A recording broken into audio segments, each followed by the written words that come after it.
বিপদের উপর মহাবিপদ। এই চলতি মাসেই ধেয়ে আসছে ভয়ঙ্কর বিধ্বংসী ঘূর্ণিঝড়। তো এই ঘূর্ণিঝড় কোন সাগরে তৈরি হয়ে কোন উপকূলে আছড়ে পড়তে চলেছে, এই ঘূর্ণিঝড় যখন আছড়ে পড়বে প্রতি ঘন্টায় এর গতিবেগ কেমন হবে এর প্রাকৃতিক ধ্বংসলীলা।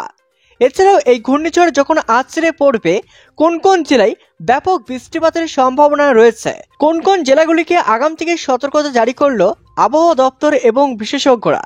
তো এই বিষয়ে সম্পূর্ণ বিস্তারিত খবর জানিয়ে দেবো ভিডিওটি অবশ্যই শুরু থেকে শেষ পর্যন্ত দেখবেন। ভিডিওতে একটি লাইক করবেন, আর আপনি এই ভিডিওটি কোন জেলা থেকে দেখছেন কমেন্ট করে জানাবেন।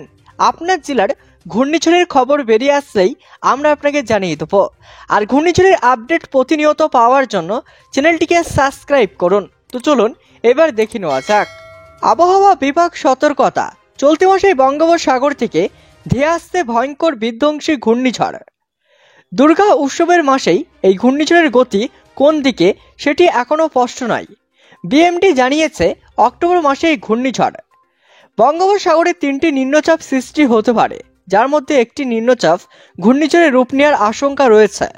স্বাভাবিক অপেক্ষা বেশি বৃষ্টিপাতের সম্ভাবনা রয়েছেই বলে জানিয়েছে হাওয়া অফিস। এদিন ঢাকায় আবহাওয়া বিভাগের পূর্বাভাস বিশেষজ্ঞ কমিটির বৈঠকে সম্ভাব্য ঘূর্ণিঝড়ের বিষয়ে আলোচনা হয়। উল্লেখ্য, অক্টোবর মাসে বঙ্গোপসাগরে একটি ঘূর্ণিঝড় সৃষ্টি হওয়ার আশঙ্কা রয়েছেই বলে মনে করছে আমেরিকার গ্লোবাল ফরকাস্ট সিস্টেম। বাংলাদেশি আবহাওয়া ও জলবায়ুর গবেষক মোস্তফা কামাল পলাশ পূর্বাভাস মডেল বিশ্লেষণ করে ঘূর্ণিঝড়ের আশঙ্কার কথা জানিয়েছেন। তিনি জানান, অক্টোবর মাসেই 15 থেকে 25 তারিখের মধ্যে বঙ্গোপসাগরে একটি ঘূর্ণিঝড় সৃষ্টি হওয়ার আশঙ্কা নির্দেশ করেছে আমেরিকার গ্লোবাল ফরকাস্ট সিস্টেম আবহাওয়ার মডেল। তিনি উল্লেখ করেছেন 2022 সালের অক্টোবর মাসে ঘূর্ণিঝড় সিতারাং এবং 2023 সালে অক্টোবর মাসে ঘূর্ণিঝড় হামুন সৃষ্টি হয়েছিল। এই দুটি ঘূর্ণিঝড় সরাসরি বাংলাদেশের উপকূলে আঘাত করেছিল।